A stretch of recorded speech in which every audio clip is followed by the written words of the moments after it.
Alrighty, welcome back everyone. We just talked about all the tiebreaker scenarios. I hope it was not too confusing. I hope I made it a little bit digestible. We will get into that tomorrow, or next week, excuse me, after the UGA Tennessee game and after the Clemson Pitt game. That will give us a lot more answers. It will be a lot more clear after this weekend. But let's get into the winners and the losers of Week 11 because there were quite a few of them. Frankly, I left a couple off that I figured out a little bit later in the day, but at the end of the day, I like my 8, and we'll jump into this real quickly. So, obviously, it was a huge weekend. A couple of upsets, a couple of big-time performances from teams that really needed it, and we'll start with that. Bama football is back. The way that I grew up knowing Bama football, it feels like it is back in Tuscaloosa because that is who they are right now. They are going to run the ball. They're going to play with toughness. They're going to play with a defense that absolutely flies around, and they're just going to beat you into submission. That's the way that they're going to play football games really the rest of the way, and they have one of the best battering rams in the entire sport in Jalen Milroe. He is an absolute monster. Him going downhill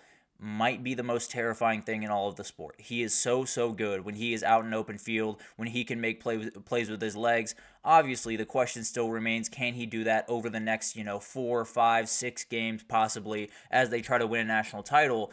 But man, on Saturday, he was rolling. It was absolutely incredible to watch. They had 271 rushing against Missouri, 311 against LSU. Obviously not the two most stout defensive lines in the country, but definitely two groups that could stop you if they wanted to, and they were really not able to. So it's a really good position for Alabama to be in the rest of the way, and that's the formula. If they follow it every single week, if they're able to get it going, and really, they won't have to follow it this weekend against Mercer. They might not have to follow it against Oklahoma or Auburn to get those wins. You really just got to follow it in the playoff and maybe in the SEC title. So it's going to be awesome to watch this. And really, as you can see, if that's the approach that they're going with, to one of the most lethal offenses in the entire country.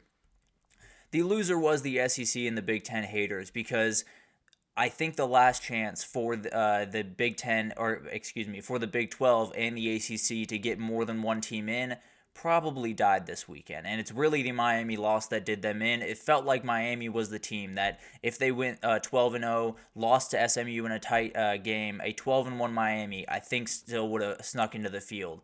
And 11-2 Miami's not. And 11-2 SMU is not. And now BYU, the way they struggled this past weekend, I'm not confident the 12-1 BYU would get in. As crazy as that sounds, I don't necessarily think they would. So now you're in a position where even Ole Miss losing or beating Georgia in the SEC makes things a lot more complicated. You could finish with 6-10-2 teams, and the only one in that group that I could say very confidently would be out at 10-2 is probably Texas. And as we know, that logo means something. So it could be that Texas isn't out at 10-2, even though I very much think they should be. It'll be really interesting to watch. There's a world where you get 5 SEC teams in, and with the way that the Big 12 and the ACC are kind of proving themselves down the stretch, not necessarily going all that great. Now, the variable is still Notre Dame. Now, the issue with that is, could the variable be Notre Dame of getting another SEC or getting another Big 12 or getting another ACC team in there? Or could it be getting another 10-2 SEC team in there? So that's the issue that you're running up against with the ACC and the Big 12. I would be surprised if they had more than 2 teams collectively, if I'm being totally honest. So tough week for them, and Miami was really the last hope for this, and them going down puts that entire, I don't want to say totally to bed, but in a really, really bad place going forward. The winner, this should be the loser. I very much apologize. I had one more loser where I shouldn't have, but Georgia's usual strength is not their strength this year. Maybe the winner is everyone that hates Georgia. Let's just roll with that for the time being, because the reality is this is not a usual Georgia team under Kirby Smart right now. They are not able to rely on the run. They do not impose their will at the line of scrimmage. They make a lot of unforced errors like fumbles and drops and turnovers that kill drives. It's just not a team that's as mentally tough as they usually are. Now, there's a lot of issues from scheme to quarterback play to offensive line play to running back to wide. There's a million problems with this team. But a lot of it is just the toughness of this team, I'm finding. When they go on the road, it is not the same team that used to go on the road for Kirby Smart. When they run the ball down the middle of the field, it's not the same team that's running the ball down the middle of the field. And the issue is you have a Tennessee D-line coming up that's probably the best in the entire country. You might have just faced one that is number 2 or number 3.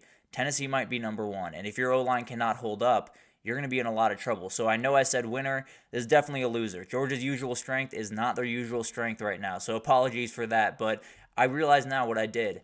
I flipped these two.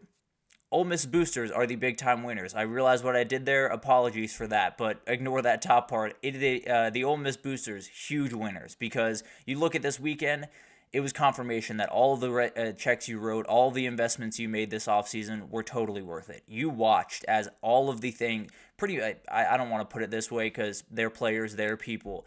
The assets that you put your money into really played well this past Saturday. You had Walter Nolan was all over the place. He was an absolutely dominating force in the middle of that defense. Juice Wells scored a touchdown. Chris Paul Jr. was incredible. He absolutely flew around the field and jumped off the page for me on Saturday. He was remarkable. This entire team, you got what you wanted. You got what you needed. And you're in a place now where all the work is still ahead of you, obviously. You got to win at Florida after the bye week. You got to beat Mississippi State. You're in the playoff if you do that. There's no two ways about that. You are absolutely in the playoff if you do that. And once you get there, they're the team that fits the mold of what a team, let's say a Cinderella quote unquote team could be in that CFP race. Elite front seven, explosive offense, experienced quarterback. I think those are the three things you're probably going to need to win a title, and Ole Miss has all of them. So it could be really interesting to watch them if they can find their way into that dance. The winner is Indiana football's future, and this one is a little bit more complicated because they didn't play their best football this past weekend by any means, but it's really just about the optics of the situation. You had Indiana, a team that a lot of these recruits, a lot of these kids, me myself, did not think much of Indiana football when I was growing up. I thought the world of Michigan football when I was growing up, at least when they weren't playing Ohio State. But I do think they were in a position where this was a game where Michigan's down. I fully understand that. It doesn't change that they are one of the benchmark teams in that conference. In the SEC, it's LSU, it's Bama, it's Georgia. Those are the teams that if you beat them, congratulations. You made your next step into the top echelon of the SEC. For the Big Ten, it's Ohio State, it's Michigan, it's Penn State. I understand Michigan's down. I understand Oregon's kind of taken their place just a little bit there. But it is the optics of the situation. It is saying, you're playing a Michigan team. All the recruits that are watching this just saw Indiana beat Michigan. Regardless of what this Michigan team is, regardless of the situation around these two teams, they just watched an Indiana helmet top a Michigan helmet, and that does matter. I'm not saying that it's totally going to change. Indiana's going to be a top 10 recruiter, and they're going to move forward and totally jump Michigan the rest of the way. I'm just saying this is a benchmark, and it was one that they've been looking for really all year with the schedule that they've played, a huge one, but frankly, it's going to pale in comparison if they can go up to Columbus and beat Ohio State in a couple of weeks. I can promise you that. The loser is Florida fans. It's got to be a tough weekend for you guys, and it had to have been a tough week overall, and it's nothing against Billy Napier in this. I do think Billy Napier is a good coach. I do think keeping him is not the worst decision in the world, so I'm not trying to attack him in any way in this. All this to say, you just re-signed the guy, essentially. You just said he's coming back for 2025. He didn't outright say that, but a lot of people behind the scenes are saying that. So he's back for 2025. You're putting all the energy into getting a better roster, into going into the portal, into doing all that stuff.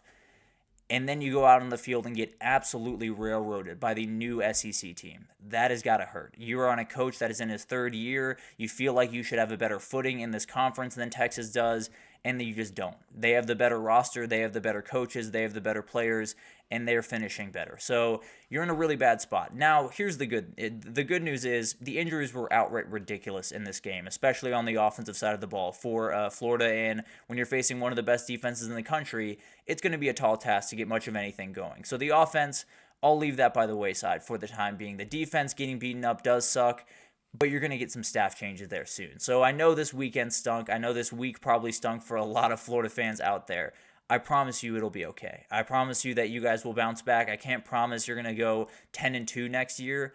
I can promise it's going to be a little bit better than this year. I can't promise how much better and if you're going to want Billy Napier at the end of next year, but I can promise it's going to get a little bit better than especially it was this past week. But the winner is the Chaos Lovers, particularly the SEC Chaos Lovers, because everything got a little bit crazy this past weekend in the SEC with Ole Miss beating Georgia and really Alabama beating LSU because LSU still has the weirdest path in the world back to the SEC title. That's still one. It gives a little bit of chaos down the stretch of this season. So a lot of stuff happening. Miami obviously losing in the ACC opens another door, but there's so many things that can happen the rest of the way. I think Indiana struggling puts them in a position where maybe an 11-1 Indiana's left out. So there's plenty of stuff that is still to be worked out, and it sounds crazy to say that this late in the season, but the 12-team playoff, that's what we signed up for, and I'm absolutely loving it along the way. I used to be someone that was firmly against the 12-team, and I still am in certain respects, but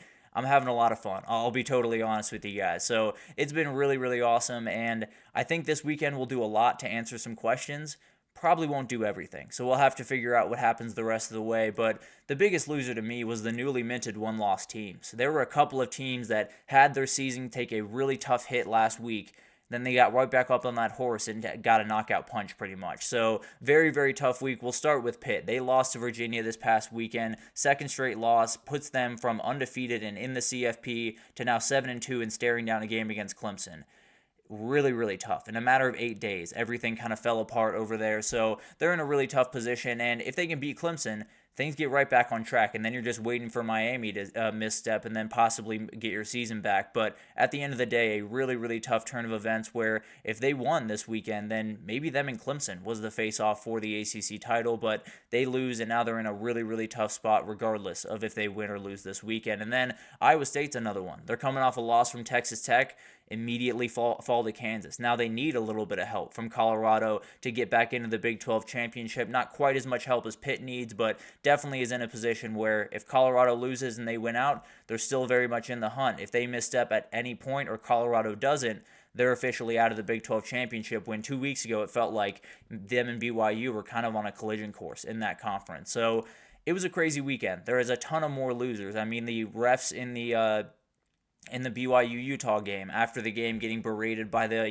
Utah AD, which was rather aggressive. I'll leave it at that for the time being. I think it might have been a little bit too over the top, but at the end of the day, I understand the passion around that game, so I'm not going to fault him too much. But let's take our second break here. When we come back, we just got a couple more games that I want to break down for you guys. UCLA's win streak continues on. West Virginia stays alive technically in the Big 12, and then we got a huge one in the MAC coming up tonight, so I want to break that down for you guys right after this.